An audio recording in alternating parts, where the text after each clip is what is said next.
श्री सीतारामचंद्राभ्या नमः।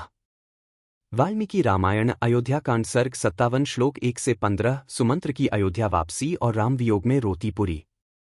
सत्यं शिवम सुंदरम श्रीराम। श्रीमद्वाल्मीकीय रामायण। श्री सहित दिनकर बंस भूषण काम बहु छवि सोहई। नव अंबुधर बरगात अंबर पीत सुर मन मोहई। मुकुटांग दादी विचित्र भूषण अंग अंगन ही प्रति सजे।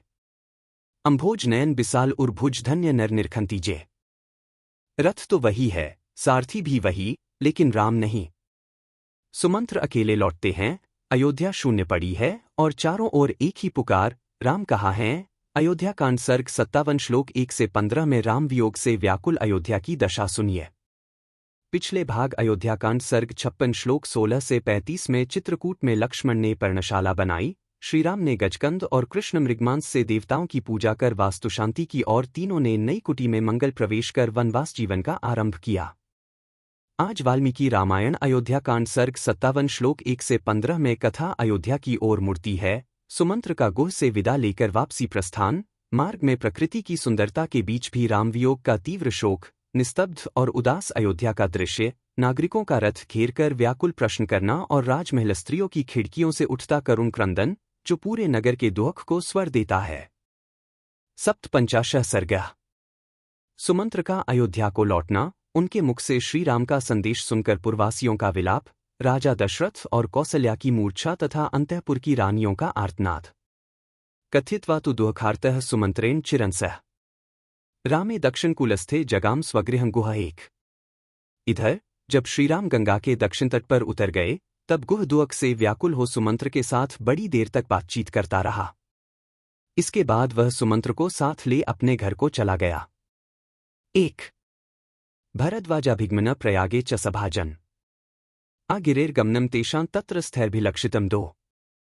श्रीरामचंद्र जी का प्रयाग में भरद्वाज के आश्रम पर जाना, मुनि के द्वारा सत्कार पाना तथा चित्रकूट पर्वत पर पहुंचना, ये सब वृत्तांत श्रृंगवेर के निवासी गुप्तचरों ने देखे और लौटकर गुह को इन बातों से अवगत कराया। 2 अनुज्ञातः सुमंत्रोथ यो जित्वा हयोत्तमान अयोध्यामेव नगरी प्रयोगाढ़ दुर्मनाः 3। इन सब बातों को जानकर सुमंत्र गुह से विदा ले अपने उत्तम घोड़ों को रथ में जोतकर अयोध्या की ओर ही लौट पड़े। उस समय उनके मन में बड़ा दुख हो रहा था। सवनानी सुगंधिनी सरितश्च सरांसी च पश्यन् यत्तो ययो शीघ्रं ग्रामाणि नगराणि च 4।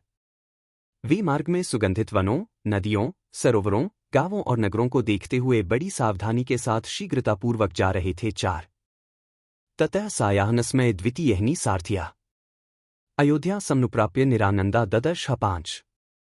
श्रृंगवेरपुर से लौटने के दूसरे दिन सायंकाल में अयोध्या पहुंचकर उन्होंने देखा, सारी पुरी आनंद शून्य हो गई है। 5 सशून्यामिव निःशब्दान् दृष्ट्वा परम दुर्मनाः सुमंत्रश्चिन्तयामास शोकवैक्समाहतः 6। वहां कहीं एक शब्द भी सुनाई नहीं देता था। सारी पुरी ऐसी नीरव थी, मानो मनुष्यों से सूनी हो गई हो। अयोध्या की ऐसी दशा देखकर सुमंत्र के मन में बड़ा दुख हुआ। वे शोक के वेग से पीड़ित हो इस प्रकार चिंता करने लगे। 6 कच्चिन सज्जा साश्वा सजना सजनाधिपा राम संताप दुखेन दग्धा शोकाग्निना पुरी 7। कहीं ऐसा तो नहीं हुआ कि श्री राम के विरहजनित संताप के दुख से व्यथित हो हाथी, घोड़े, मनुष्य और महाराज सहित सारी अयोध्यापुरी शोकाग्नि से दग्ध हो गई हो। 7 इति चिंतापरः सूतो वाजिभ्यः शीघ्रयायिभ्यः नगरद्वारमासाद्य त्वरितः प्रविवेशः। 8 इसी चिंता में पड़े हुए सारथी सुमंत्र ने शीघ्रगामी घोड़ों द्वारा नगर द्वार पर पहुंचकर तुरंत ही पुरी के भीतर प्रवेश किया। 8 सुमंत्रं विधावन्तः शतशोथ सहस्रशः कावा राम इति पृच्छन्तः सूतं व्यद्रवन् नराः 9। सुमंत्र को देखकर सैकड़ों और हजारों पुरवासी मनुष्य दौड़े आए और श्रीराम कहाँ हैं, यह पूछते हुए उनके रथ के साथ साथ दौड़ने लगे। 9 तेषां शशंस गंगायामपृच्छ राघवम् अनुज्ञातो निवृत्तोस्मि धार्मिकेन महात्मना 10 ते तीर्णा इति विज्ञाय बाष्पपूर्णमुखा नराः अहो धिगिति निःश्वस्याः रामेति विचुक्रुषुः 11।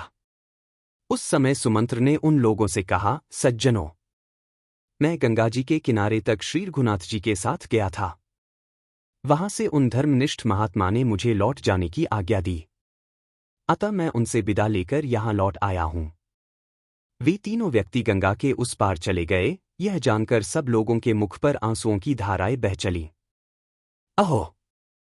हमें धिक्कार है, ऐसा कहकर वे लंबी सांसें खींचते और हराम की पुकार मचाते हुए जोर जोर से करुण क्रंदन करने लगे। 10 से 11 शुश्राव च वचस्तेषां वृन्दं वृन्दं च तिष्ठताम् हता समा खलु ये न पश्याम इति राघवं 12। सुमंत्र ने उनकी बातें सुनी। वे झुंड के झुंड खड़े होकर कह रहे थे, हाय!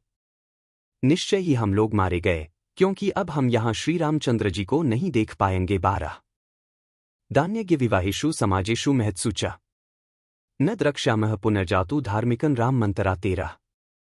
दान, यज्ञ, विवाह तथा बड़े बड़े सामाजिक उत्सवों के समय अब हम कभी धर्मात्मा श्री राम को अपने बीच में खड़ा हुआ नहीं देख सकेंगे। 13 किन समर्थन जनस्यास्य किन प्रियं किन सुखावहम् इति रामेण नगरम पितरेव परिपालितम 14।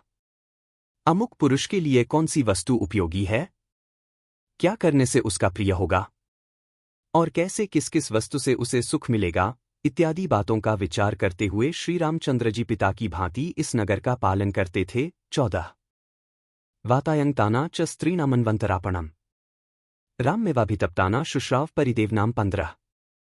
बाजार के बीच से निकलते समय सारथी के कानों में स्त्रियों के रोने की आवाज सुनाई दी, जो महलों की खिड़कियों में बैठकर श्रीराम के लिए ही संतप्त हो विलाप कर रही थी। 15 कल श्रीमद् वाल्मीकि रामायण अयोध्याकांड सर्ग 57 श्लोक 16 से 34 में सुमंत्र राजमार्ग से महल में प्रवेश कर राम का संदेश सुनाएंगे। राजा दशरथ और रानी कौसल्या इस समाचार को सुनकर मूर्छित हो पड़ेंगे। संपूर्ण अंतःपुर में हाहाकार मचेगा।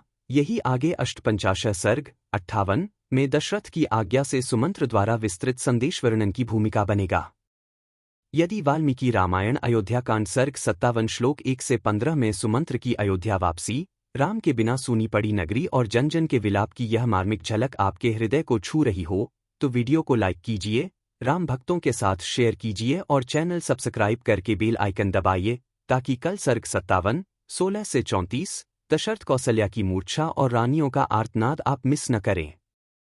बार बार बर मागो हर्षी देहो श्रीरंग पद सरोज अनपाइनी भक्ति सदा सत्संग। कथा विसर्जन होत है, सुनो वीर हनुमान। जो जन जंग से आए हैं, सो तंग कर ही पयान। बोलो सियावर रामचंद्र जी की जय। राम भक्त हनुमान जी की जय। उमापति महादेव जी की जय।